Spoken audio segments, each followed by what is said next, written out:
to another episode of Monday Night Bam. That's Boris and Matt Weekly, the show where we talk some sports, the show where we talk some entertainment, and then at the end, we bring it all together to chat some sports entertainment and or wrestling. We're your hosts, I'm Boris, and as always, I am joined by the one, the only, the almost headphoneless Matt. Bonjour! How's everybody doing out there? We hope you're doing well. Yeah, Boris, I was behind the 8 ball finding headphones. I think I might have left them at the bar when we all drunkenly went out and did some karaoke and hung out like the gang. That was a lot of fun this weekend. But yeah, man, how you doing today, big homie? I'm doing good. Doing really good. So, like, I don't know if I've ever mentioned this to you or on a podcast. I am the worst Latino humanly possible. I am even worse than Andrade as a Latino. I'm joking. I don't know why I said that. So, number one, I hate mango. Mango is the fruit that I just cannot stand. The smell, the texture, mango, nah, not having any of it. Number two, I'm allergic to the sun. Really? You're allergic to the sun? Allergic to the sun. So what do you mean? I get rashes, I get hives, my skin gets super bumpy within a good level of exposure, direct exposure to the sun. So that's why, if you noticed, I was wearing like longer sleeve shirt on Saturday, just because the sun really does affect me. Sometimes have to wear those super thin sweaters just so that the sun doesn't directly hit me. But yeah. Being out all day on Saturday, it wasn't sunny all day, but the sun was still peeking through the clouds. That makes it 10 times worse. So yeah, by Saturday night when I got home, God knows what time, Sunday morning, my skin was not having any of it. Oh no, do you have like a skincare routine? Do you usually wear a lot of sunscreen? What's going on there? Yeah, I have to wear SPF, SPF 1000. Like, it's SPF crazy. Brock Lesnar? Yeah, SPF Brock Lesnar. Like, it's crazy. So yeah, like my arms, especially my arms right now. My face isn't too bad, but my arms are just burning still. Oh, dang. Still, right? And yeah, I did do stuff yesterday. Went for a Boris walk and everything. But yeah, my arms are still burning. So that's always fun. But yeah, having a sun allergy when you're Latino and visiting family in tropical countries is always a very fun experience. Yeah, no doubt. You grew up in LA, man. Yeah. Jeez. But I didn't have the allergy didn't hit me until I turned like 18, 19. I didn't really have an issue. The first time I ever had an issue with this actually was when I was, I think, 14, 15 in 2001. I went for my first solo vacation in El Salvador to visit family, do all that fun stuff. Fun fact about that one, I came back September 10th, 2001 at night. Yeah. So yeah, I would have been stuck for 3-4 weeks in El Salvador if I had come back the next morning or after. Well, yeah, of course. Yeah. So anyways, holy man. That was the first time that I realized that, hey, this sun might not like me, but everyone just chopped it up to, you're not used to the El Salvador sun. It's like, you stupid Canadian, you're not used to the real sun. So that's what I chopped it up to.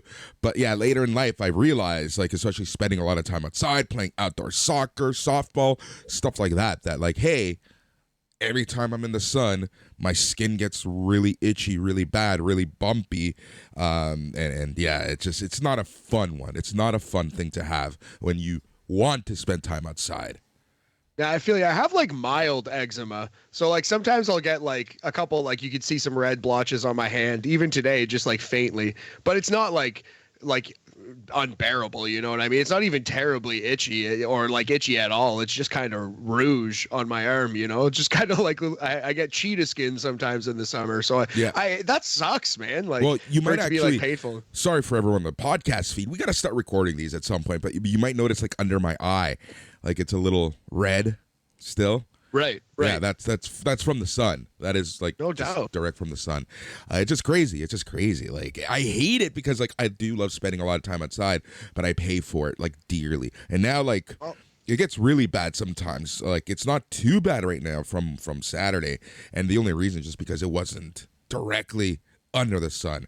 Because thankfully both Jason and I have been to enough Blue Jays games where we know if the game's at this time, you should be sitting in these seats to get, a little bit more of the shade.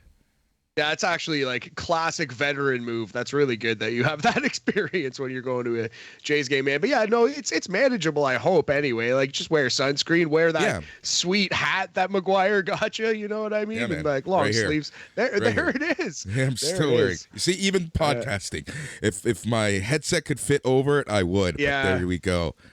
Unfortunately, it doesn't fit over the headset, but yeah, Like that's I said, hilarious, man. Hat of 2022, the summer hat of 2022. It's the Boris Escobar hat. Yes, exactly. All I need is like I was telling, almost said the name, someone yesterday. All I need is like a cigar at all times. Okay, there's a couple things that can add to the Pablo Escobar. We'll just leave it at that. This is a family show. Why you gotta make it all dark and twisty? That's why we left it, Boris. Do you want to move on to sports chat, big homie? Well, before we do, how are you? I haven't asked you. How is Matt? Oh, I'm well. I was worried I kind of picked something up actually at the bar, not a virus, not another human being, but I was kind of sick. You may maybe hear it in my voice. I'm a little stuffy in the nasal region, but just try to get some fluids in me, get some sleep. I'm going to go get some fresh air in a second. Touch grass, as the kids say, as I like to say on this podcast. Always good to go out and go get some of that Boris walk action, But I'm just kind of recovering. I felt like shit yesterday, actually. Yeah, no, that's weird. I wouldn't be surprised if it was the walk from D's to the karaoke bar, because it was cold, and it was starting to rain. It was starting to rain. Actually, that's true. It was raining on us just a bit, but no, I don't think so. I walked home too, and I think I was fine. But no, I don't know. No worse for wear. It feels like a little cold. I should actually take a test and make sure. But anyway, recovering, Boris, drinking some spicy apple tea, President's Choice. It's a solid product. I got it on sale. I like it. Yeah. Make a hot toddy out of it. Yeah, exactly. The hottest of toddies. What a weird drink. I love it. I used to, like, the first time I had it, it was God knows how long ago. I was at this bar, and my throat was tingling, and I asked them, "Hey, is there like a drink, like a warm drink with a ton of alcohol that isn't a Spanish coffee or something like that?" And they brought this thing. Oh, changed my life, changed my world. If you're unfamiliar, basically a hot toddy is an alcoholic neocitrin. That's what a hot toddy is. Exactly. Well, it's alcoholic tea, which ends up tasting like neocitrin. Yeah, exactly like neocitrin. But yeah, dude, neocitrin just destroys me. I know I've said it on this show, and I know I've told you, I don't take a lot of medication. It's something like even Tylenol. I will only take unless I absolutely need it. Even with this like bum shoulder, it's just like I've been so careful. I have this weird fear, right? So don't you love how that's my line? That's hilarious. And Crank and Bone Shaker beers at 1 PM. But it wasn't even one. It wasn't even one. That's the funniest part. It was just one of those. You know what though? I was telling the guys at brunch, look, I didn't drink like for the past week. This is my day. This is my day to shine. And that's what I do. Like, I don't drink every day. I drink when I'm out, especially like a boys' day like that, right? Like that's when Boris comes out and has some fun until like 5, 6 in the morning. Nice. And then goes back into hibernation for 6 to 7 days and then does it again. Exactly. Rinse and repeat, right? Or I'll have like a weekend, right? But it's not like every single day. I felt like I need to throw that bad boy out. But neocitran just knocks me out, dude. I have one neocitran and it will just like conk me out for like 12 hours. Maybe you should keep one or two of those on hand next time you need to get some sleep in an emergency situation. Oh, I know. I do have it. I just don't like taking it. Like, I have this weird fear I'm going to become addicted to it or something. To neocitrin. Got some more neocitrin. Yeah.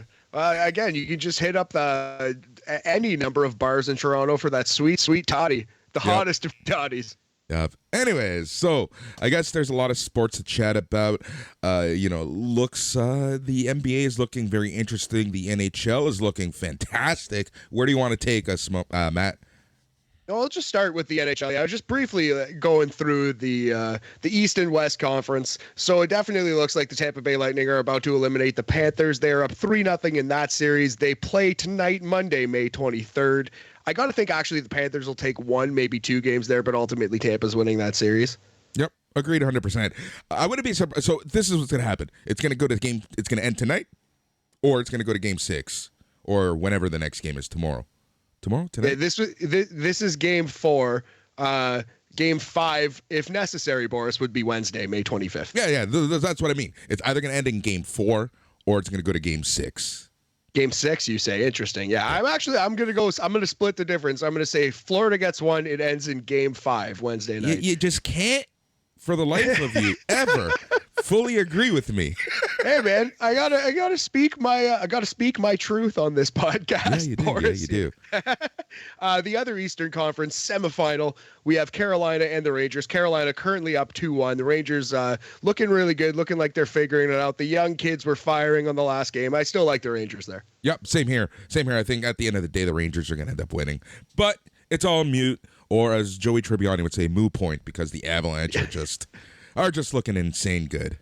Yeah, moving on to the West, Colorado versus St. Louis. Avalanche lead that series 2-1. St. Louis lost Jordan Binnington for the series. They're headed back to Ville Husso. And as much as I do like Husso's game, I think that's going to hurt St. Louis. I think Colorado will win this game and win this series probably in 5. Yep. I agree with you. So we're not wavering on any of our picks there, Boris. That brings us to the main event, the Battle of Alberta. Oilers up 2-1 right now. Friends of the podcast, the Edmonton Oilers. So I have to ask you, are there even goaltenders in net in this series? You got to see, that's the difference to me, because you got to think that Markstrom will figure it out. Calgary's goalie, one of the best in the league, has been for the last 5 years, 10 years maybe. 10 years is strong, 5 years for sure. And you got to think he's going to figure it out. I have much less faith in the Oilers goalies, sadly, Mike Smith and Koskinen. So I do think long-term that is the issue, Boris. No one can buy a save in this series, although the Oilers goalie, the last game, Edmonton only let in 1 goal. They were shutting them down. Yep, exactly. That's the thing, right? Yeah, like this series has been insane, and the reason why I made that little joke about no goaltenders is because game 1 and 2 were just such, and especially game 1. Game 1, it was just an insane score. I forget exactly what it was, but game 1, 9-6 Calgary. Boris was the final. Game 2, 5-3 Edmonton. Game 3, 4-1 Edmonton. It's been a ton of fun. Definitely the best series, but it's been a great NHL playoff through and through. Every single game has been entertaining. Even the Calgary-Dallas series I enjoyed. Hey, honestly, that's the thing. Like I think it was last week that we were talking about this, where we were saying, like, it takes you back to the early 90s playoffs. Like, this has been such a fun playoffs. I've never watched this much hockey in my life. I really feel Canadian. I really feel like a hoser now with just the sheer amount of hockey that I've been watching. And these are words I never thought I would say out loud. Hey, well, you love to hear it, eh? Well, dude, I do like hockey. I really do. I just don't like what hockey has turned into over the past few years. And I find the playoffs insufferable sometimes. Well, yeah, I can understand that, but they're scoring goals, man. It's not just New Jersey Devils 1995 trap and chase hockey anymore. We're getting 9-6 in the playoffs. It's definitely this nice exciting combination of fast-paced hockey with good hits.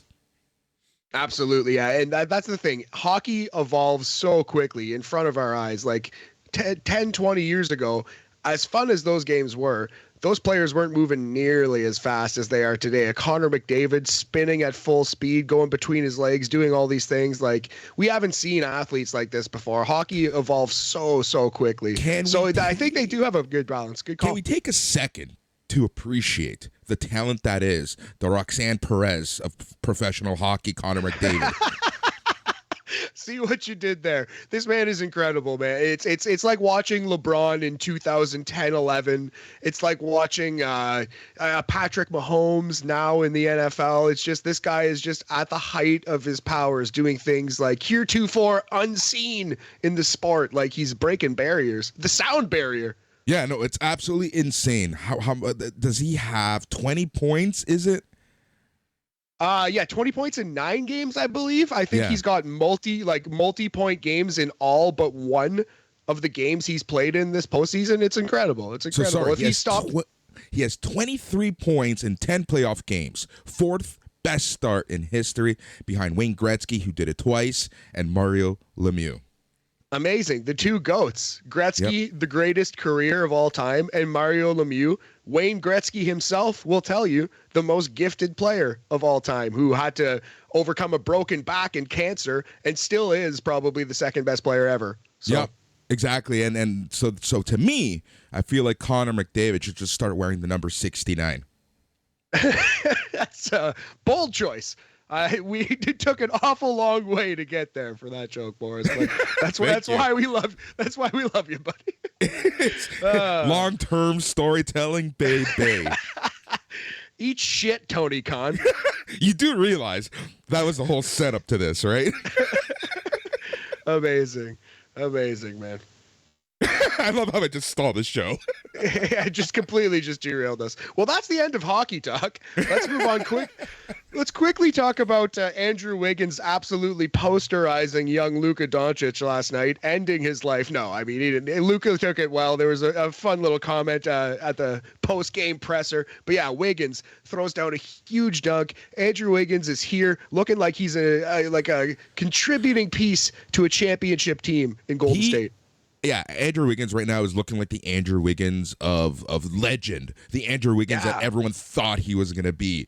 I feel like he got a really bad start to his career, but right now, maybe it's because he has a team around him, and maybe some guys are perennial Pippins, right? They need support. They need people around them. They're not going to be the showstoppers. They're not going to be the stars, right? But I think Andrew Wiggins is a perfect example of someone who is good with a good cast, a good supporting actor.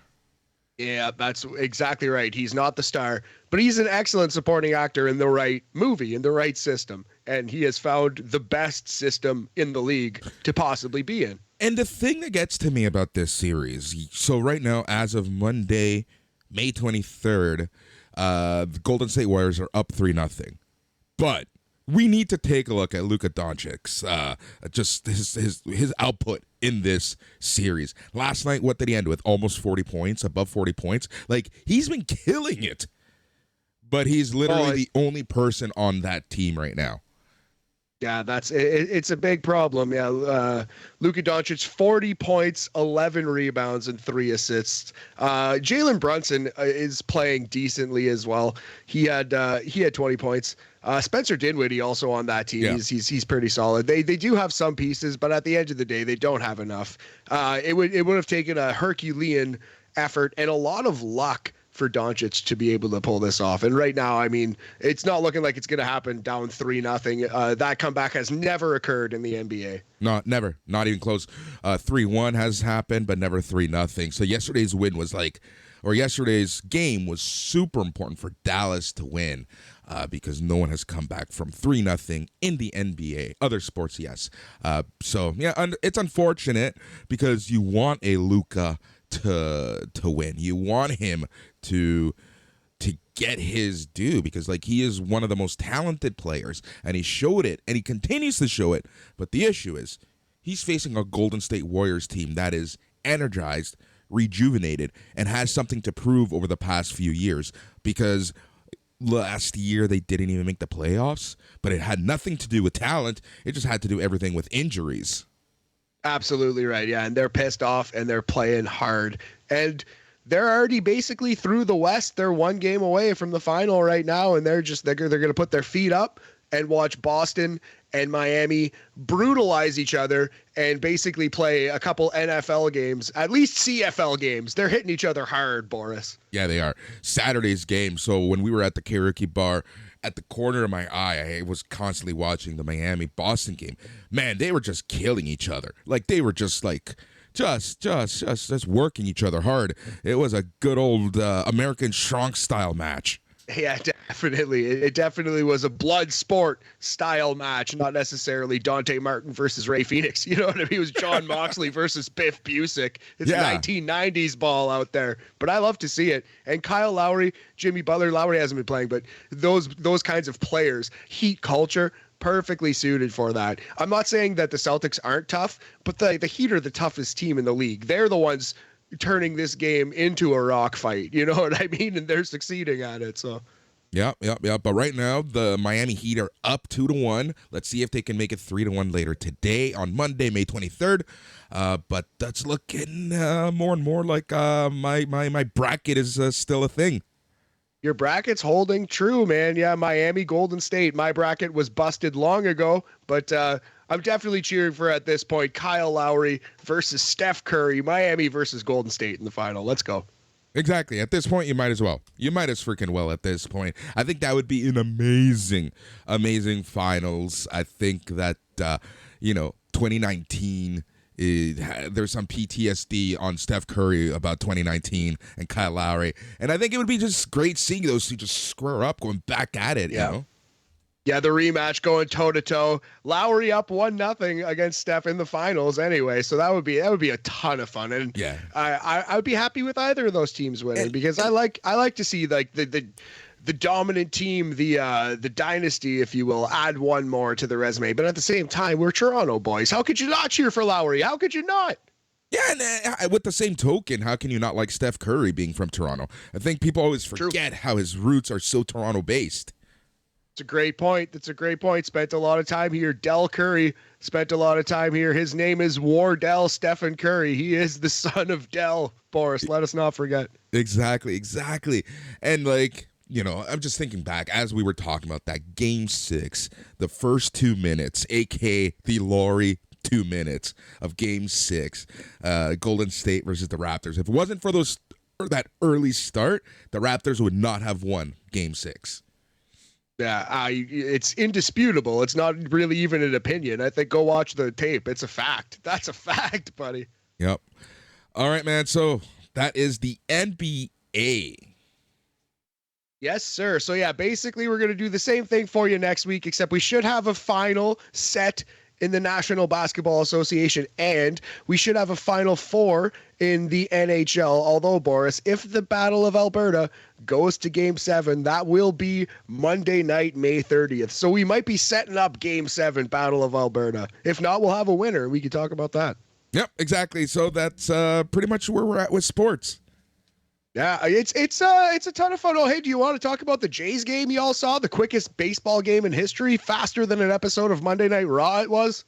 Yeah, dude, it was 2.5 hours soaking wet. It was, I think, under 2.5 hours. And it was honestly... Why would the amount of wetness affect how quickly the soaking wet with bricks in its pockets? 2.5 hours. Sorry, please continue. I just like that saying. So I try to incorporate it where I can. Even if it's as outlandish as a length of time as opposed to a unit of measure or weight. You know what I mean? I dig the bit, Boris. I'm a big fan. It's kind of like from our gut of guts. Exactly right. But yeah, fun game to see. Future Cy Young winner, Alek Manoah. Kind of sucks that Montoya took him out. Have you ever heard of the term the Maddox? No. It's like not slang, but it's like a baseball. It's kind of like an unofficial baseball stat. It's a complete game in under 100 pitches. The Maddox, named after Greg Maddux, because he was an efficient killer out there, and he often threw complete games in under 100 pitches. So he was close to a Maddox. He could have achieved the Maddox theoretically, and they still pulled him. I get it because Romano's a good closer, but you hate to see it. You know, I gotta say, Montoya and Roberts Dodgers, Jays managers need to be a little more tranquilo when it comes to the stats. Like, I understand analytics. I really do. But gut feeling has a place. If Manoah came out and he even walked one batter, allowed one base runner, then you yank him. But come on, guys. Come on. Have some balls, Montoya. Have some balls, Charlie. Just let him out there. Let the kid go. I don't disagree with syllable that you just said, but this is the world we live in, man. It's 2022. You're preaching to the choir, but man, it's not ever going to change. I don't think. Like, this is numbers. This is the numbers world we live in. Maybe it'll shift again in 5 to 10 years, but right now it's all about analytics. It's all about this thing says this, so your gut be damned. We're doing this. Yeah, that's that. And it you know what? If you take a look at some of the games, it's hurt us. We yank them after 80, 90 pitches, and then our bullpen isn't the best right now. So, we shit the bed. That, again, no argument. But it worked out on that night. That day. So, yeah. yes, that afternoon. But, yeah, man, I wish Manoah would have gotten the chance to go complete game. The Greg Maddux complete game in under 100 pitches. Yeah, but that game was just insane fast. Like, if you listen to the Patreon version of the show, Mike mentioned he literally left at like the 4th inning. He didn't even take a long time. He took like maybe 45 minutes max, and he caught back by like almost the 8th inning. Yeah, absolutely wild. Like, yeah, the game was played in warp speed, man. It was kind of dope though. These young pitchers, no time to waste. They're out there to do their job, not dilly-dally. Exactly. And the craziest part is if you see Manoah pitch, he takes a long time between pitches. That is, yeah. He's efficient. He gets people out like in a low number of pitches. He's very, very good. But that's interesting. I've obviously never seen him live, but even watching in person, not in person on television, I haven't really gotten that impression. I'll definitely keep my eye on it, Boris. Yep, you should. You really should. Take a look at that. Indeed, I shall. Yes. All right. So that is. Are we going to move on to the wrestling portion? Yeah, I think we're sported out for now. Well, do you want to that's sports talk. We could do entertainment real fast if you wanted to. Yeah, let's do some Boris. Entertainment, because we do sports, we do entertainment, we do sports, entertainment. Might as well talk some entertainment. Season 3 of Atlanta finished up. We're so good. Spoiler-free season 3 of Atlanta chat. It was kind of like anthology more than what Atlanta's been in the past. A little more like standalone, weird kind of video essay episodes. A little more David Lynchian in some ways. So your mileage may vary, but I loved this season. I thought it was brilliant in a lot of ways. Made me think as a very privileged white person about the world, and just Donald Glover is an amazing artist. Some great performances, some beautiful cinematography. Show's incredible. It's just an incredible show.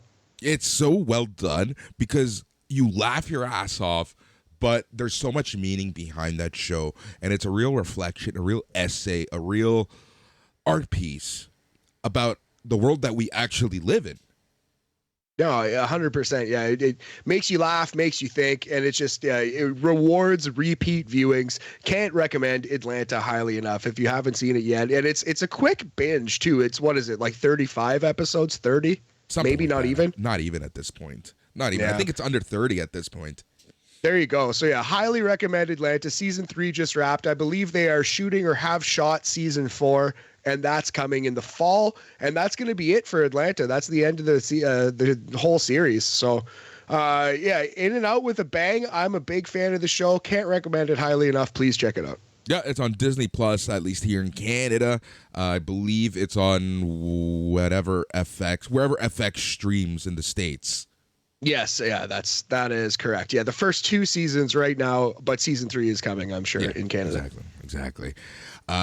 Which led me to a question I asked you on Saturday. I don't know if you remember me asking you this, and that was, have you ever watched the show Dave? No, I haven't, but yeah, I do remember. We talked about it. Apparently, though, the read on Dave is that it's like poor man's Atlanta or perhaps white people Atlanta. So I'll check it out. But like, it's a little bit like, why eat hamburgers when I have the steak right here? You know what I mean? I wouldn't put it that way. I wouldn't put it that way. Don't go into the show thinking that. It has its own charm, and it has its own story to tell about the world we live in my opinion, and how some people view themselves about how the world views them. Okay. Well, that's interesting. Yeah, I'll definitely give it a shot at some point. I'm not opposed to the idea, but yeah, I was mostly just kind of not obsessed, but just kind of like super intrigued by and consuming a lot of Atlanta. You know what I mean? So yeah. Yeah. But now that season 3 has wrapped, I need something new. So perhaps it will be Dave. Give it a shot. I think you should. Right on, man. Right on. Yeah, we should talk more TV and musics and moving pictures and such. Yeah. Well, talking about music, I went to Deftones last night. Really? That's cool. Yeah. First Deftones show I've been to in like, I think 15 years or something like that. Maybe a little less, but it's been a while. But I love the Deftones live. They're so good live. Almost as fun as a Tool show. Not as long as a Tool show, but just as fun. Nice. I've never seen either, but I'm a big fan of the Deftones. Actually, I like the Deftones more than Tool. I've never really gotten deep into the Tool. It's more of like I don't know. I don't know. Tool's not necessarily super my thing. I do love the Deftones too. That's dope though, man. Where do they play? Budweiser Stage, Molson Amphitheater, Ontario Place, whatever you want to call it. Right. Gotcha. That's cool. Yep. And then next week I'm going to Slipknot. That's going to be a lot of fun.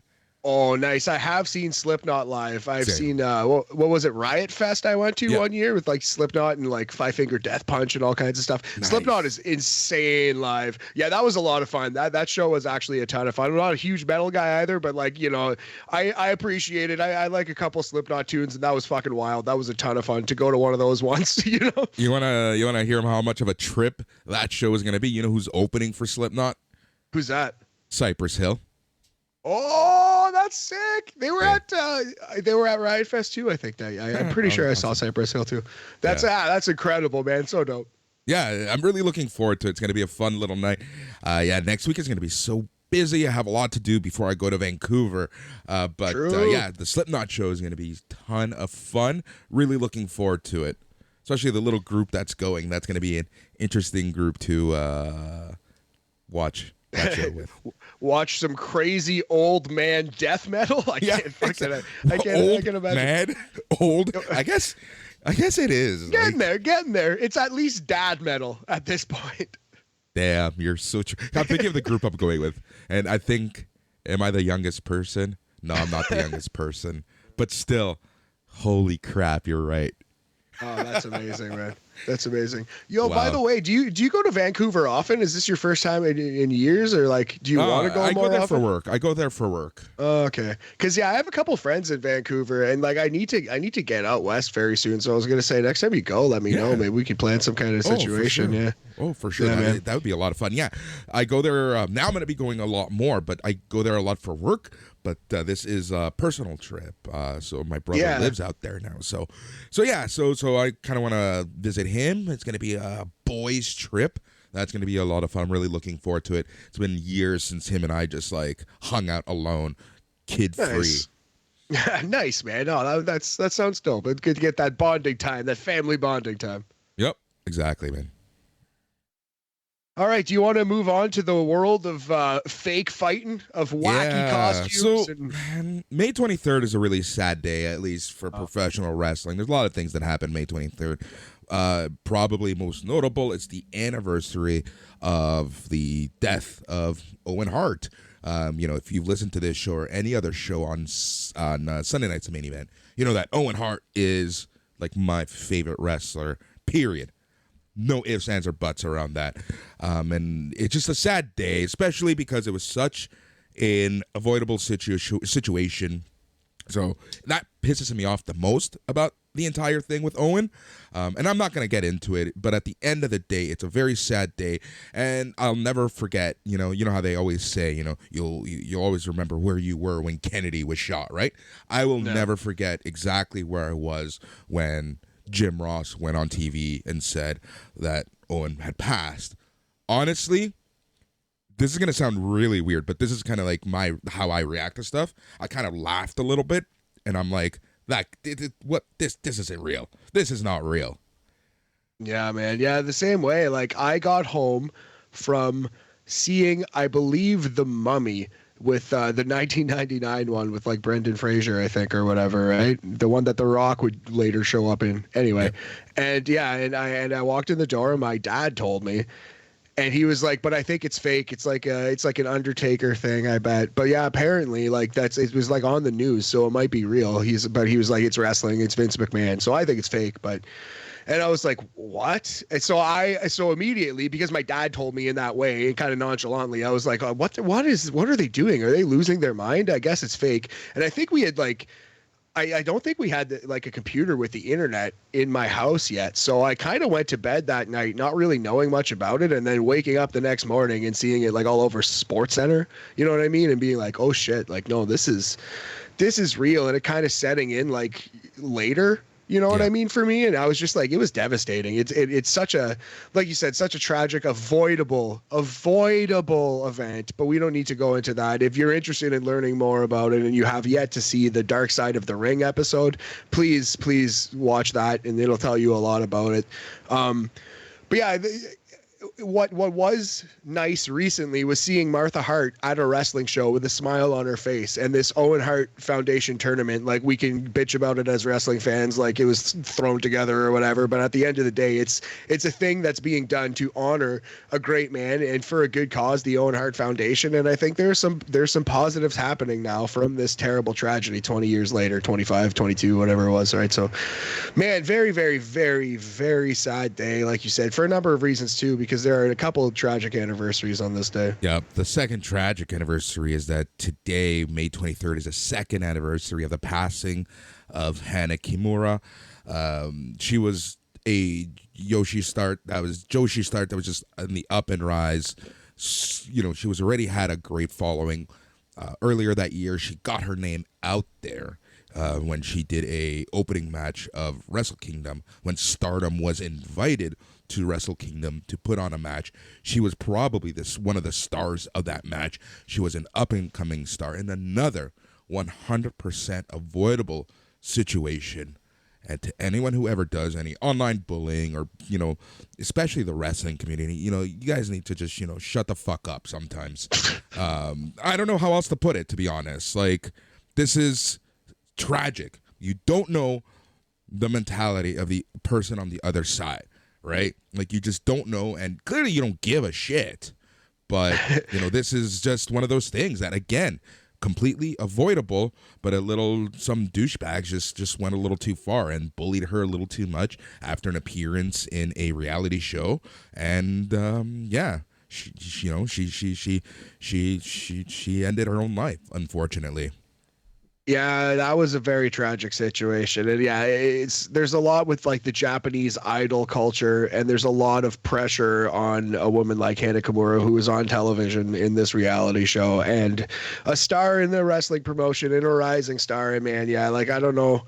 It's just so tragic, and I respect your passion there, Boris. You know what I mean? I think we could all stand to be a little nicer to everyone all the time. Trolling is a waste of time and so stupid and brings nothing but harm into the world. And please stop doing it if you're doing it. And, you know, just spread love, not hate. And Exactly. Rest in peace, Hana Kimura. That's a tragic loss.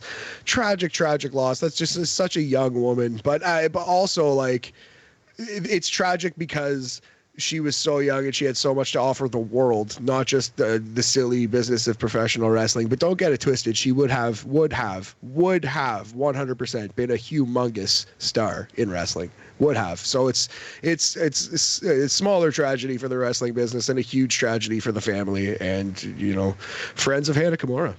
Yep. All right, so there is one little last piece of kind of news-ish thing that I wanted to touch on, and it's kind of been the hot news of the week, and it's another one of those things where you should know it's real life, but for some reason, the internet wrestling community thinks that everything is a work, everything is fake, everything is scripted, and that is the whole Sasha Banks, Naomi situation. I think it was fair to ask on the first day because WWE presented it on television. They like it once they talk about it on TV, I think it's fair for you to assume it's fake because it's WWE. Having said that, sometimes they talk about real shit on TV. For example, Boris, a grim example, May 23rd, 1999, right? Like sometimes they talk about real life on television. And in less grim examples are the Ultimate Warrior in 1996, Stone Cold Steve Austin, when he walked out in, I believe it was 2003, correct me if I'm wrong. But anyway. 2002, right after WrestleMania 18. Right. Apologies. Anyway, man. So yeah, this one's weird to me because I understand thinking like Sasha Banks has a reputation for being argumentative and stuff, and she could maybe quote unquote being at fault, but like standing on the sidelines here, not knowing the situation, what we do know is John Laurinaitis' history. We know that the story is that these performers were yelled at in a meeting, and maybe Sasha Banks was like, hey, I'm on the fucking Mandalorian. You don't get to talk to me like this. I want to build something with Naomi and be tag team champions. We had it going. If you guys want to fuck with that, I'm walking. And in a way, I respect that. We don't know exactly what went on, though. I don't know how professional she's being, but I know what I'm not doing is giving John Laurinaitis the benefit of the doubt. I will give any performer the benefit of the doubt over him and the machine. You know what I'm saying? That's kind of my attitude. I agree with you 100%, except for my one thing is, if Sasha and Naomi did not talk to the other competitors of that match and just up and left and screwed 4 other women out of that main event spot at Monday Night Raw on a live TV show, leaving as the show is going on air, that's the one douchey move. Having said that, yes, I fully understand where Naomi and Sasha are coming from, but, you know, I think that, you know, the question needs to be asked if the entire situation and what was talked about with other competitors, or if they just up and left without saying a word. That's totally fair. I can get behind that. Yeah. And I mean, maybe it'll come out, maybe it won't. It's not really our business. Doesn't at matter. The end of the day. We're like at the end of the day, we're fans. It's like, we're consuming this content. These are these people's lives. They have limited amount of time, especially the women have limited amount of time to perform, make money, get their name out there. So yes, I understand why some women might want to be a little more protective of their name, of their character, of their characterization, of what they portray on TV, because there's only a small window where they can be quote unquote superstars. Yeah, man, I appreciate that. That's an excellent point, especially in WWE where it seems like they're you know, firing people like just grabbing people off the assembly line. Like they don't care about you really. It seems at all, unless you're Roman Reigns or Roman Reigns' cousin. So, yep, exactly. Yeah, man. So.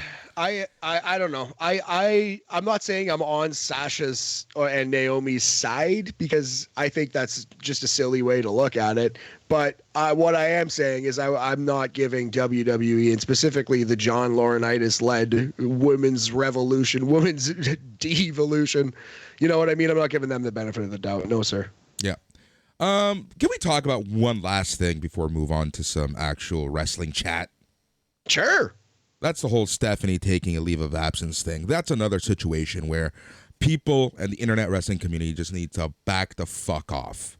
Yeah, to me, like, that's just the thing. That's just like, yeah, I know what you're saying. To me, the best way to back off is to back off ourselves, right? Like, I don't have any strong opinion on that. But I just wanted to say people need to back off. We have zero context. We have no idea. I've seen stuff from, you know, divorce to creative differences to, you know, we don't know what the situation. Maybe, guys, maybe when her husband had a heart issue and almost died, they realized, you know what? Family is important. Exactly right, man. Yeah, to me, it's just like, I don't know, the hens are going to cluck, the chickens are going to cluck, pigs are going to roll around in the mud. We don't have to get involved in that nonsense. You know what I mean? I wish the family the best. I hope everyone is okay. And if a story is to emerge, if she, for example, like you said, like just all the wild speculation, if she's divorcing Triple H, I think we're going to hear about it when the papers are filed. You know what I mean? So like, well, we don't need to rush to speculate. Exactly. Like once the story comes out, we'll know. I'm Exactly, sure and we'll know. that's simply my point. I'm not trying to speculate or say anything. I'm just saying, let these people live. At the end of the day, the only thing that we need to care about is what we're watching in front of the screen on TV each and every week. What you and I are reviewing and talking about. That's all that matters. Well, you know what? And to some extent, I think it's fine to speculate about Sasha Banks and Naomi. That's interesting. That's like cool. Like, oh, they walked out. Like, I wonder why. That's like behind the scenes intrigue. To speculate about why Stephanie McMahon is taking a leave of absence is way more gross, in my opinion. And to throw out theories about like Triple H's health or the strength of their marriage or whatever, that's just gross. That's just TMZ grossness, in my opinion. So, like, I think one of them is kind of healthy for the wrestling business, and one of them is quite unhealthy for the wrestling business. You know? All right, let's go chat some results. And I think we're going to start with Impact Wrestling. Again, dude, Impact's on such a hot streak right now. Last week's Impact TV was actually really good. They're building up towards TNA's 20th anniversary at Slammiversary. They seem to be really taking the history in. Any video package of Slammiversary always hints and alludes to the past, so I hope to God they bring out the old set. Oh, I think they will. And we're seeing some of the old favorites. The only 3 matches announced so far is a singles match featuring Eric Young in the main event versus Josh Alexander, and a men's Ultimate X match, and the first ever Queen of the Mountain, Women's King of the Mountain match. Yep. And it's funny because like last week I'm like, Eric Young, meh. But, oh, man, this match is actually looking really good right now. Like, they're doing a really good job of building Eric Young as a real contender. They're bringing up his brutality. So let's talk a little bit about Impact and where we are on the road to Slammiversary. So, dude, right off the bat, this was the first match of Impact. Laredo Kid versus Speedball Mike Bailey. Oh, man, that sounds great. Yeah, they had, what was the show, Under Siege, where they had a triple threat match featuring Ace Austin, I believe? Yep. And it was really, really good. Yeah, just the last special. So, something that I've been talking about with a few people on the SNME Facebook group is that the X Division is what the X Division was meant to be. Where it is today is what it was meant to be. And it feels like the X Division of old. Nice. Yeah, I'm glad to hear that, because the X Division for a time was the only thing worth watching in the entire promotion. Yeah. And that's kind of how it feels like right now. You know what it feels like? Especially with the positioning of some of these X Division matches. It feels like old school 1996, 1997 Nitro with the cruiserweights just tearing it apart for the first half hour. I love it, though. That's really cool. And this match was great because, you have Laredo Kid as someone who they're obviously liking, and you have Speedball Mike Bailey, who seems to be like the new precious gem of Impact, and you have a disputed finish because while Mike Bailey got the official win, Laredo Kid's foot was under the rope for the win. So a little controversial.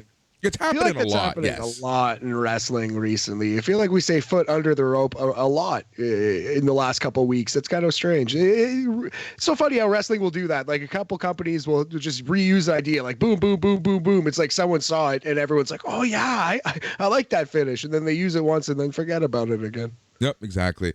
Ace Austin, we're gonna talk about him in the next segment when we talk about Best of the Super Juniors. But I have to say this: I am becoming a huge Ace Austin fan. I haven't seen enough of him. That's something I need to watch. I have not watched any of the Best of Super Juniors. I'm not watching Impact every week, but I am watching the specials when I can. So I like the little bit of Ace Austin I've seen. Yep, he's doing great. He had a video promo from Japan, and he's building up the Ultimate X match. So announced in that match right now is Mike Bailey and Kenny King. Just those three alone gives me a chubby. really going to that chubby a lot lately, Boris. Let's just leave it at that. Exactly. We also had I was complaining about the Knockouts division. I was complaining that Impact isn't respecting Tasha Steelz as champion. So what did they do this week? We had a 6-woman tag as Deonna Purrazzo, Tasha Steelz, and Savannah Evans teamed up against Jordan Grace, Taya Valkyrie, and Mia Yim. Yeah, Mia Yim in the Impact Zone, Boris. Yeah, so Grace, Valkyrie, Yim ended up winning that match. That was great. Right now, they're also trying to build up the Knockouts Tag Team Championships. So that was a lot of fun. Chris Sabin, so here's a fun match that was announced for next week, this Thursday. Chris Sabin versus Frankie Kazarian. Oh, yeah, that's TNA 2003, 2004 right there. Yep, exactly. And again, like I was mentioning, they're doing a great job of building up Eric Young versus Josh Alexander. They had a great video for Eric Young, kind of highlighting his career in TNA, reminding you that, hey, this isn't the guy that was, in NXT and then forgotten about in SmackDown. This guy's been part of our history for 20 years. And, they're building up the fact that he's a core member of TNA's history, and Josh Alexander is kind of like trying to fight that history, fight that historical figure. So this match is really being built up really, really well. Nice. Yeah, it kind of needs the help too, because on paper it's not that strong, but I'm glad they're doing a good job of it. Yep. And here's a fun one. So Masha Slamovich got her win over some local jobber. But here we go. We were talking about this week on Impact. The match was set up after her match against Shauna Reed. It's going to be Masha Slamovich versus Havoc. Nice. So yeah, so like Haas v Haas women's division match in a lot of ways there. Yep. Exactly. And then we had the main event of Impact was the rematch of Violent for the tag team championship. So that's Violent by Design, Diener and Joe Doring versus Eric Young. With Eric Young versus Jay and Mark Briscoe. So this match was a lot of fun. I thought it was pretty good. I thought it was a pretty good match. The Briscoes win. So it makes me wonder where we're going to end up going for this tag team division. It's very interesting. Briscoes just kind of walk in, are champions immediately off the hop. And yeah, it's kind of interesting. Like, what are they going to do with the Briscoes? Where do they go from here? I guess it's good for the Briscoes that they found a home, though. They found a landing spot, because obviously Tony Khan, I don't think he's ever going to do business with them. Unfortunately, no. So that actually sets up the main event for this week's Impact, which is Violent by Design. You have Diener, Doring, and Young versus, get this team, Josh Alexander and the Briscoe brothers. Yeah, that's fun. You can see that the natural pairing after that main event. But yeah, that'll be an interesting 6-man tag for sure. Yep, exactly. So yeah, the road to Slammiversary it's going. We're still about 3-4 weeks away, and I think that Impact is going to surprise a lot of people. I'm just hoping it's going to be a, dare I say, knockout of a show. Pie in face. All right, so are we going to travel to Japan, talk some best of the Super Juniors before we hit up some retro chat? Absolutely, yeah. The best of the Super Juniors, the junior heavyweight G1, as it were. It is in full swing right now. What are we, 6 nights in? 6 nights in. 6 nights there in. You go. Matt, better than last year's G1 so far. What? Wow. That is very, very strong. That is extremely strong. Here's the thing. Number one, the shows are roughly 2.5 hours each. Right there, alone. Win. Good. Yes. There's true. not a lot of BS matches. It's not like, they try to get to the blocks as fast as humanly possible, which is something that I really do appreciate. There's a really good mixture of North American, Japanese talent, and I think the matches have been really well done. There's only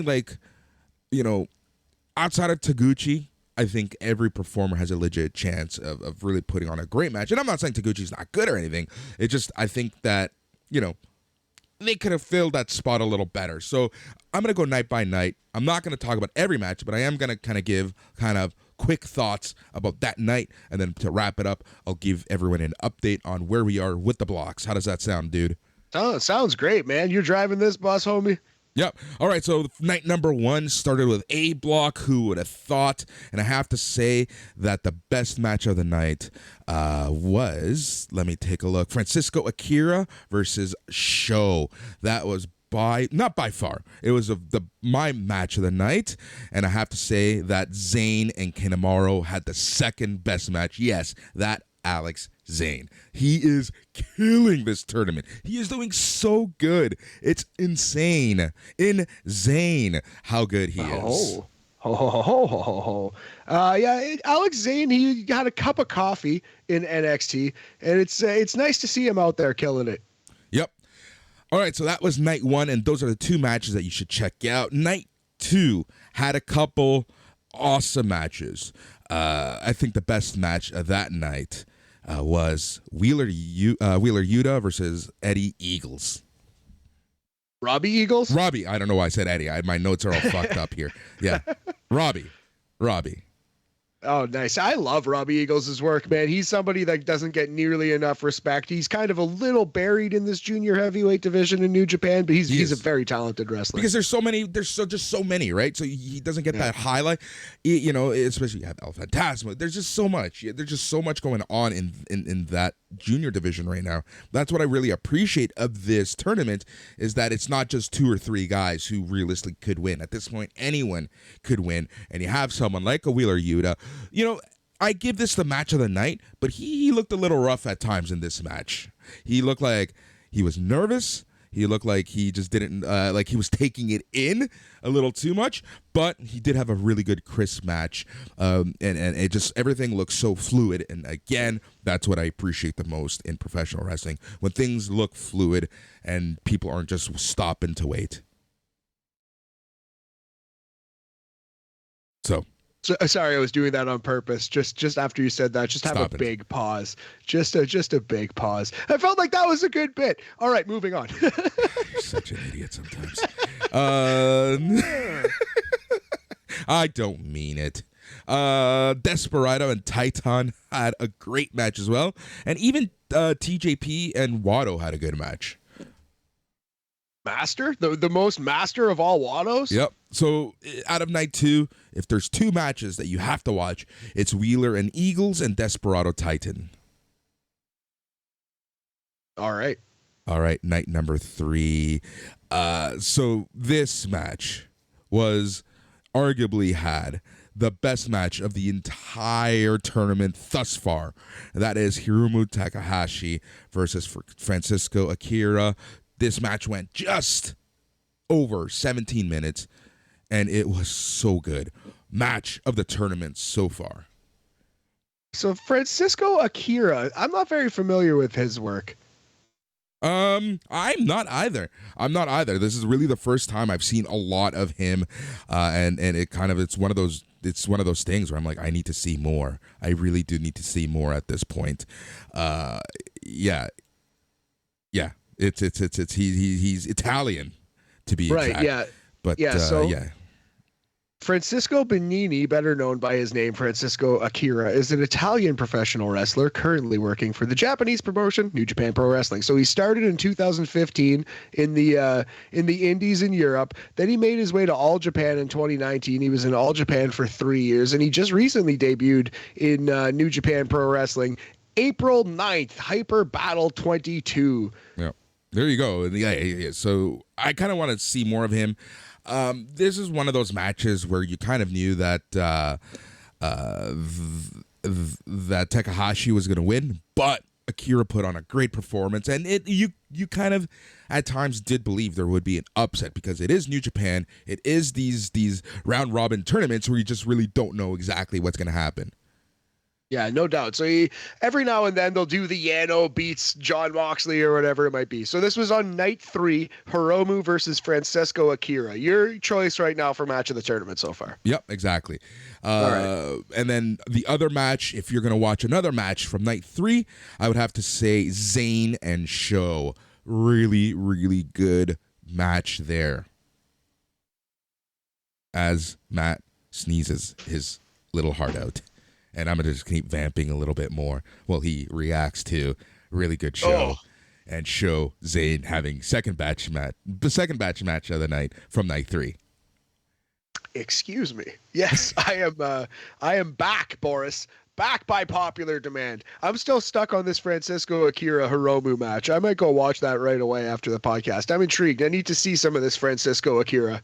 Yeah, you should. He's really good. He's a lot of fun. All right, night number 4, match of the night. El Desperado and TJP. Oh, our boy TJP. No, I'm not going to get into TJP's politics, but I think he's kind of an underrated wrestler at this point. TJP, very good in the ring. Got a little bit of a raw deal in WWE. He could have been way more than he was. Yeah. Possibly. I'm not sure. Depends how you want to put it. My opinion. Yeah, I think TJP and Noam Dar could be in the Intercontinental title hunt right now in a different universe. Yeah. The second match that you should check out from this night was Bushi and Robbie Eagles. Wait, is that the third match? I thought the second one was the one that you just mentioned. No. We're on night 4, buddy. Ah, very good. You're killing me. I'm killing you, man. I've been watching these shows. You're killing me. So yeah, Bushi and Robbie Eagles, the second best match of night number 4. And this leads us into night number 5. This night was a ton of fun. I'm going to give you 3 matches that you should check out. Match of the night, I would have to say, was Zayn and Ishimori. Hiromu against Austin, Ace Austin. This is the match where I'm like, you know what? Ace Austin is going to be a future star, future world champion, any company, any promotion he's in. So Hiromu and Ace Austin get the best match of the night. But a close second is Alex Zayn and Ishimori. Nice. I like Taiji Ishimori too. He is another guy who's a little underrated out there. One of these days, we're going to have to pick a couple people who are overrated right now. Actually, I bet we can do that off the top of our head very easy. But you know what? I think Taiji Ishimori is really, really good. People forget about him. Yep. And then, if you're going to check out another good match, Akira and Taguchi had a good match. But match of the night for night number 5 was Hiromu and Austin, and then Zayn and Ishimori. And this leads us right into night number 6. And this night was a pretty good night. I really did like Phantasmo and Titan. This one was a really, really good match. I really did like this. And then the second best match, not by far, was TJP and Bushi. No, cool. Sorry. TJP and El Lindaman. Nice. El Lindaman, yes. Former AEW star El Lindaman was in the opening match of the first ever AEW pay-per-view. Correct me if I'm wrong. I believe so. Wasn't it SCU versus the trio, Sema, El Lindaman, and T-Hawk, maybe? I believe so. I believe you're right. I don't remember. Anyway, yeah. So El Lindaman, you might be a little familiar with him. Might have a grain of El Lindaman in your memory, but yeah, he's another one who's very talented. Yep, so this leads us into the standings. So the A block is looking like this. You have Hiromu Takahashi in first place with 6 points. Taiji Ishimori is tied with 6 points. Ace Austin, 4 points. Alex Zayn, 4 points. Yo, 4 points. Francisco Akira, 2 points. Sho, 2 points. Taguchi, 2 points. Clark Connors, 0 points. And Kanemaru, 0 points. So in the A block, Hiromu and Ishimori, both 3-0, both 6 points, looking like the favorites. Yes. Yep. And then B block, you have El Phantasmo, 3-0, 6 points. El Desperado, 3-0 with 6 points. And then third place, you have Robbie Eagles, 2-1, 4 points. El Lindaman, 2-1, 4 points. Bushi, 2-1, 4 points. TJP, 1-2, 2 points. You have Dookie, 1-2, 2 points. Wheeler Yuta, 1-2, 2 points. Master Wato's 0-3, 0 points. And Titan, 0-3, 0 points. Yeah, Wheeler Yuta doing a little worse than I think we anticipated at 1-2. But Phantasmo and Desperado were the favorites for the B block. No surprise there. Yep, exactly. So I think the results are kind of looking exactly how we thought they would. But it's been a very fun, good tournament. Like I said, I'm liking this more than G1 right now. Probably because the shows are shorter and, the matches are roughly, 15 to 18 minutes. And we're not getting like the 40, 50-minute classics, which, I'm not saying it's a bad thing, but not every match needs to be that long. G1 matches do have a 30-minute time limit, but usually a lot, especially Naito, will sometimes go 28, 29, the entire 10-match run that he has, right? So, yeah, man, I feel you. A shorter, tighter tournament. I like it. Yep. All right. So that is where we are with Best of the Super Juniors. We'll give you an update next week. And we're going to go like that. I'm going to go each night and give you 1 or 2 matches that you should check out.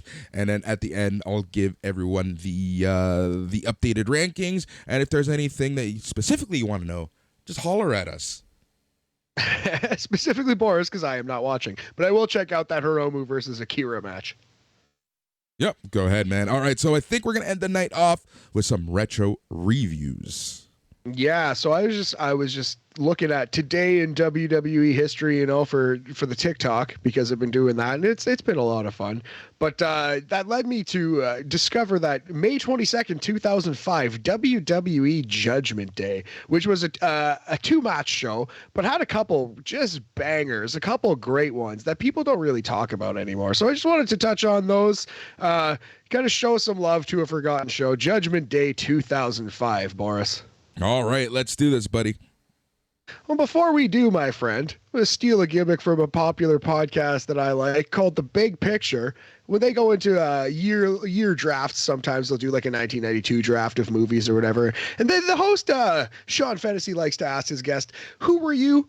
Where were you? What was your life? What were you doing in the year 2005, big homie? How was 2005, Boris? 2005 Boris was it was a year of transition, that's for sure. I moved to Oakville in 2005. Moved in with my brother and his wife at the time. They were expecting their first child, so I feel like at the end of the day it was a live-in nanny type of situation. But I was still in university. I was finishing up university. I was working at a restaurant, running a kitchen. That's where Boris was able to really show off his cooking skills with a Z. So 2005 to 2008-9 was a real transitional period of my life. 2005 is also, so I was 19, 20 at the time, and that's when I really, a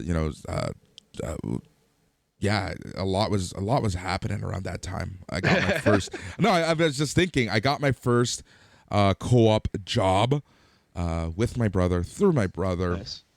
Working as a developer at a medical firm in Toronto, in Etobicoke to be exact, right in front of Islington subway station was where the office was. And it was a very weird, chaotic time of my life, but it was a good time. So yeah, it was a very transitional period for good old Boris. For good old Boris Tino. Well, nice, man. That's interesting. That's good to hear, buddy. Growing, Yeah. A period of growth, both personal and professional. It really was. It really was. I love it, buddy. I love it. So in 2005, May 22, 2005, I had either just graduated or was about to just graduate high school. I was in grade 12, and I did take the victory lap, Boris. I did go back for the unofficial OAC, the grade 12 and a half, grade 13, got a couple extra classes, tried to get into a better university, did not succeed in my goal. Went to Laurentian anyway, but it's all good, man. Yeah, 2005 May, it was a good time. I was, I guess I was 17 or 18, and just about to graduate high school, like I said, and just kind of loving life. I had an Intrepid, a Chrysler Intrepid that I hate to drive, so my friends would mostly drive. And man, just living life, trying to shoot shots, make buckets. Yep. That's awesome. Man. I just think back and 2005. It's just it's so crazy. Like that period of my life. If you had known me back then and how you know me now, I'm not gonna say night and day, but there was a more douchey factor to me back then. Oh God, more douchey. No, I'm just kidding. But... Believe it or not. Oh, that's hilarious. Well, we all mellow out, I think, over time in our old age.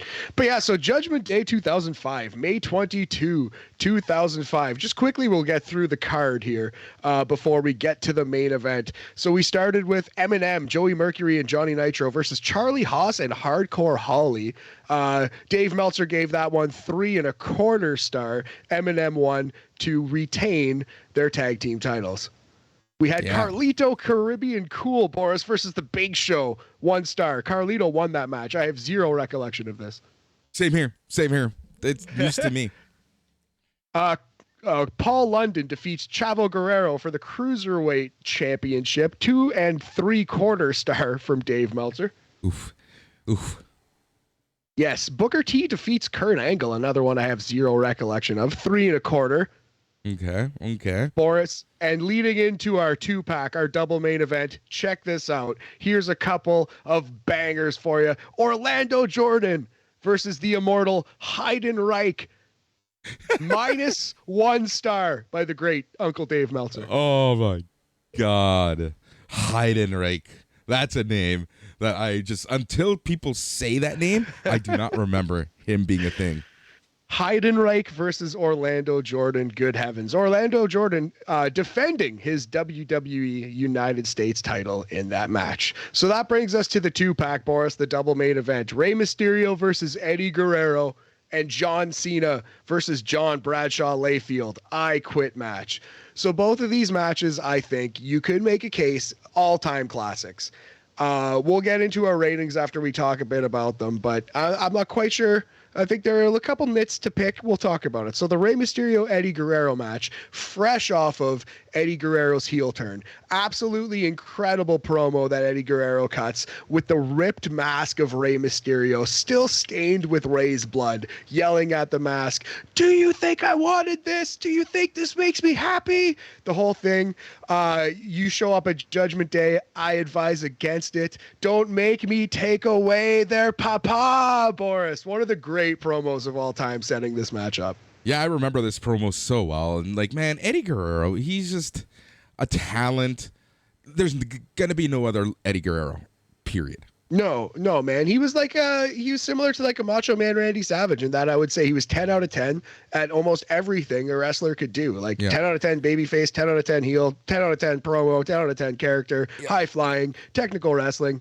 Yeah, and this is honestly why I really appreciate Santos Escobar, because like Andrade does his own thing, right? He has his own family legacy, he has his own thing to really focus on, and Santos Escobar does as well. He has his own family legacy, but he's modeled his WWE character out of Eddie Guerrero so much that I really appreciate that. And you know, having said that, there will never be another Eddie Guerrero. There never will be another, you know, luchador, Latino wrestler, whatever you want to say, with just that sheer natural star power and charisma.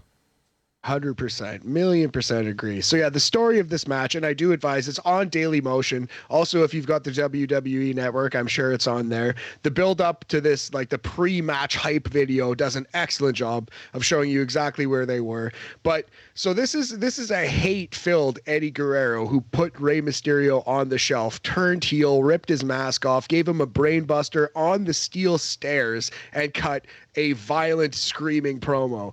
But the whole reason why Eddie flipped his lid, the whole reason why he's so jealous and incensed is because he can't beat Rey Mysterio. So he's not going to go into this match trying to, you know, try to do anything but win. He's going in as a wrestler, and he's got a game plan, which is wear down this man's ribs that I just destroyed during my heel turn. So Eddie Guerrero is approaching this match like he's a scientific wrestler who wants to win.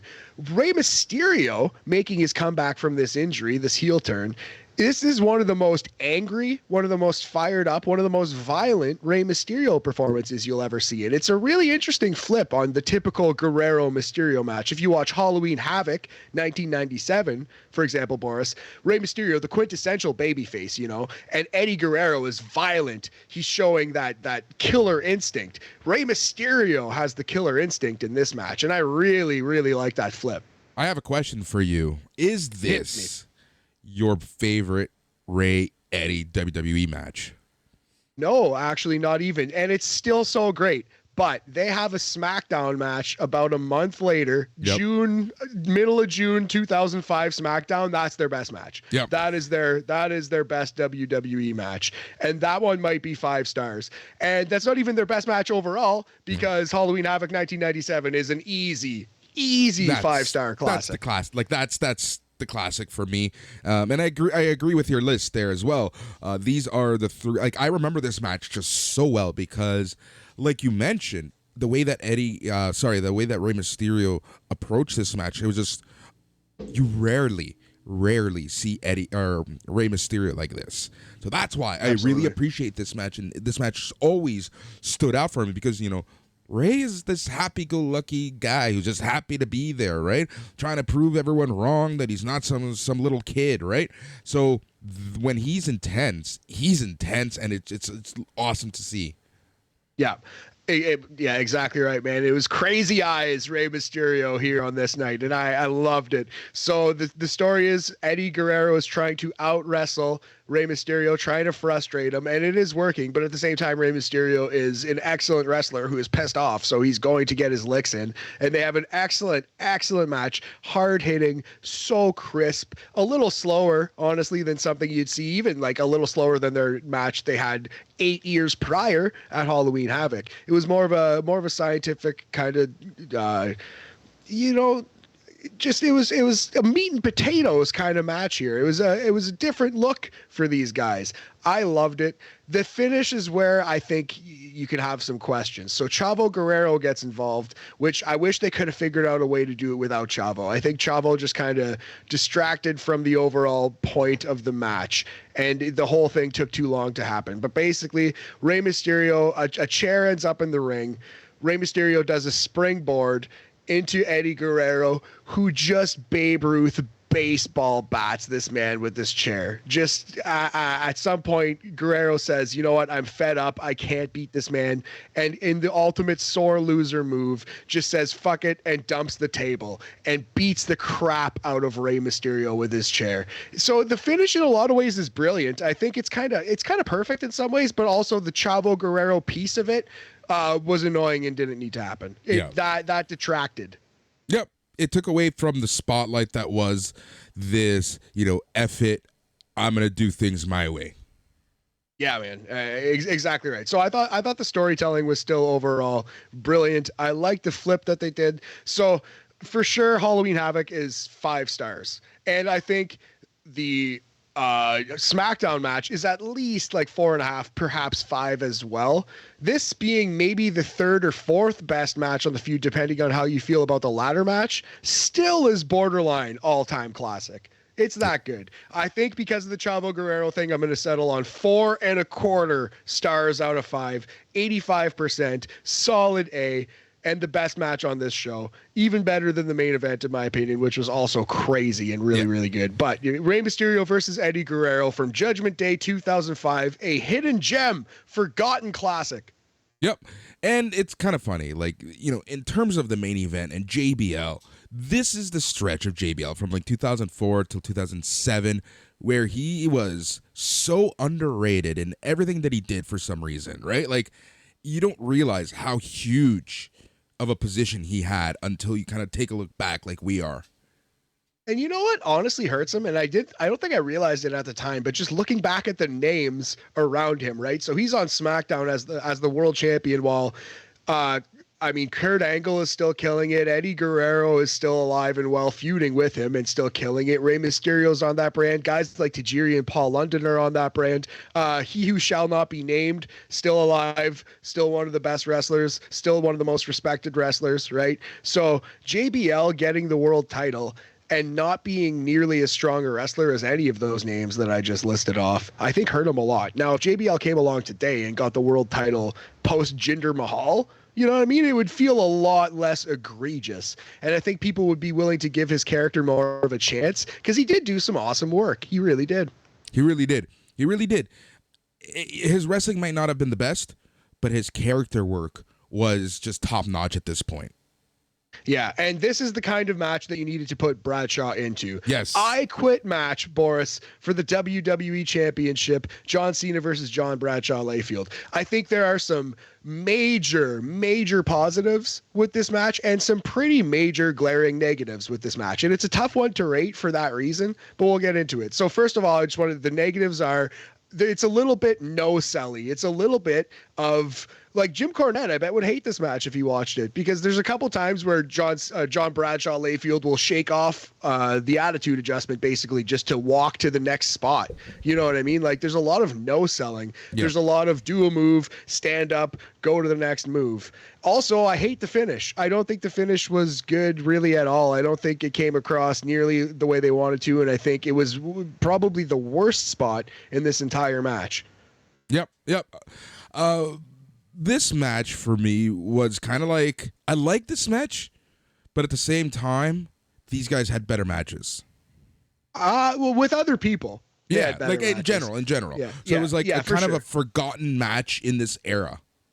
So let's talk about the positives. You want to say that AEW does too much blood? There is too much blood in this match. Maybe that's a negative. I think for this moment, for what they needed to do with John Cena, that's a positive in my opinion. So this is 2005 John Cena, right? He is fresh as WWE champion. They crowned him WWE champion at WrestleMania. This is now the May pay-per-view. This is Cena's first real big defense of the title, and he needed to come out. They wanted to put their babyface through hell, and he bled and he went to war and he tried to win those people over. And I think on this moment, on this day, he needed to bleed a lot. And boy, this is one of the bloodiest matches ever in WWE history. Both guys bleeding like crazy. Yeah, this isn't like Eddie JBL levels of blood, but this was a lot of blood for this, especially this era, because this is when WWE was really transitioning to having a lot less violence, a lot less blood. But you had guys like JBL and like Cena who clearly wanted to prove something to everyone, not only from a storyline point of view, but just from a legitimate star point of view. So, and this is the thing about blood and me. If it's used properly to enhance a story, to tell a story, I'm all right with it. Is when you have it every single match because it's an unsanctioned or a street brawl or whatever you want to call it. That's when it's like, okay, let's move on. But if it's used in this sense to elevate a champion, to tell a story, I am A-okay with it. Absolutely. Yeah, man. And blood notwithstanding, if you can stomach the blood, or even like Boris just said, if you kind of enjoy it for what it is and think it was appropriate on this occasion, this is a breeze to watch. This match flies by. It's structured extremely well. And that's kind of, it's both, good and bad, because at some points they are just walking to the next spot. Like at some, there's one egregious one where JBL basically no-sells John Cena's finish like 17 minutes into this match. And I was like, ooh, like that one was rough. That kind of like would take anyone out of it, you know? Yeah. Like even if you were like a small child, you'd be like, what? How is he standing up so quickly? You know, that's John Cena. That's his finishing. He beat like the Great Khali with it. You know what I mean? Anyway. But so we're picking this because we watch a lot of wrestling too, and we can kind of see those things. But like for the casual fan, they're just watching a crazy fight that's going through the stands, that's going on to John Bradshaw Layfield's limousine, denting it, covered in blood. John Cena rips the door off the limo. Like, these guys are really working hard, really having a old school bloody fight. And this is what John Bradshaw Layfield did best, is club the crap out of people in a weapons match. Yep, exactly. So I the finish of this match, which I did not like, John Cena rips the exhaust pipe off of the transport that drove him to the ring during John Cena's entrance. He gets JBL pinned against the glass window of the Judgment Day set. So JBL's pinned against this pane of glass. John Cena has this giant exhaust pipe, and JBL quits. And then John Cena just cross-checks Bradshaw through the glass window anyway. So I thought it was an anticlimactic finish to what was a crazy match. Very hard to rate. But again, much like the previous, I think I would go 4.25 stars for this one. 85%. Solid A. bloodbath. And people forget about this one when they talk about putting John Cena on the map. Like, we remember Mick Foley putting both Randy Orton and Triple H on the map with bloody, brutal matches. But we forget about John Bradshaw Layfield putting John Cena on the map on this night with a bloody, bloody, crazy brawl. Yep, exactly. And I would add Edge to the McFoley list as well. True. That's a good call, too. Although Edge was kind of made already. He was made, but I that know kind exactly of like solidified him as, someone WWE fully trusts. I agree with that. I can get behind that. So yeah, little retro review, Judgment Day 2005. Both of those matches are on Daily Motion. Both of them should be on the network. Definitely check them out if you haven't seen them in a while. Classics. Well, very good at least. Yep, exactly. All right, so that is everything as we wrap everything up in a neat little package, as Homer Simpson would say. Again, thank you everyone for listening. So there's a little issue on the BAM feed. So the only place that you can listen to this live-ish or up to date is on the SNME feed. So thank you all patrons for listening. We'll have the BAM feed fixed. Someone doesn't like us or someone is trying to screw with us, but essentially the account is locked for now. So you're doing a good job when. Yeah, I think somebody might be complaining about the name. Worst comes to worst, we'll change the name, man. No. I'm not married to it. But we'll figure all that out. Hopefully the RSS feed will be back in a couple of days, and we'll be back on your podcatcher wherever you get it. Thank you very much to the patrons, like you said. Next week, I think we're going to do a little double or nothing star ratings. And I think to celebrate Owen, the Owen Hart Cup, the Owen Hart Foundation Tournament, also, Boris, to celebrate the Battle of Alberta, either wrapping up or coming to Game 7 on Monday, we're going to talk about Owen Hart's finest moment, possibly Alberta's finest moment in the WWF, the Canadian Stampede 10-man tag. That's going to be next week's Retro Review for you. Yep, it's such a good match. We're going to get really into it then.